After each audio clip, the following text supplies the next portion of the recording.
ಎಲ್ರಿಗೂ ನಮಸ್ಕಾರ. ನಿಜವಾಗ್ಲೂ ನಮ್ಮ ಕನ್ನಡಿಗರಿಗೆ, ನಮ್ಮ ಕನ್ನಡ ಜನತೆಗೆ ಯಾವ ಥರ ನಾನು ಕೃತಜ್ಞತೆ ಹೇಳಬೇಕು ಅಂತಲೇ ಗೊತ್ತಾಯ್ತಿಲ್ಲ. ನಿಜವಾಗ್ಲೂ ನಾನು ಬಿಗ್ ಬಾಸ್ ಮನೆ ಒಳಗಡೆ ಇದ್ದಾಗ ಹೊರಗಡೆ ನನಗೆ ಈ ಥರ ಸಪೋರ್ಟ್ ಸಿಗ್ತೈತೆ, ಈ ಥರ ನನ್ನ ಎಲ್ಲ ಪ್ರೀತಿಸ್ತವ್ರೆ, ಆ ಪ್ರೀತಿ ಪ್ರೋತ್ಸಾಹ ಕೊಡ್ತವ್ರೆ ಅಂತ ಕನ್ಸು ಮನ್ಸಲ್ಲೂ ಅನ್ಕೊಂಡಿರಲಿಲ್ಲ.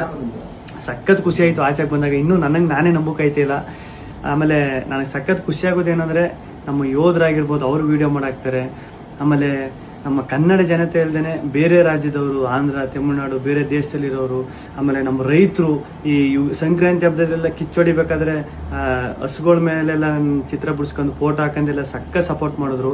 ಆಮೇಲೆ ನಮ್ಮ ಆಟೋ ಡ್ರೈವರ್ಸು ಸ್ಟಿಕ್ಕರ್ಸ್ ಎಲ್ಲ ಹಾಕೊಂಡು, ಆಮೇಲೆ ಪಾಪ ಈ ಟ್ಯಾಟೋ ಹಾಕೊಂಡು ಅವ್ರು ಯಾರು ಅಂತಲೇ ಗೊತ್ತಿಲ್ಲ ಪಾಪ, ಟ್ಯಾಟೋ ಎಲ್ಲ ಹಾಕೊಂಡು ಅಷ್ಟೊಂದು ಪ್ರೀತಿ ತೋರಿಸಿದ್ರು. ಒಬ್ರು ಇಬ್ರು ಅಂತ ಹೇಳೋಕ್ಕಾಗೋದಿಲ್ಲ, ಚಿಕ್ಕ ಮಕ್ಕಳಿಂದ ಹಿಡಿದು ದೊಡ್ಡವ್ರವರೆಗೂ ಅಷ್ಟೊಂದು ಪ್ರೀತಿ ಪ್ರೋತ್ಸಾಹ ಕೊಟ್ಟು ಈಗಲೂ ಕೊಡ್ತಾ ಇದ್ದೀರಿ.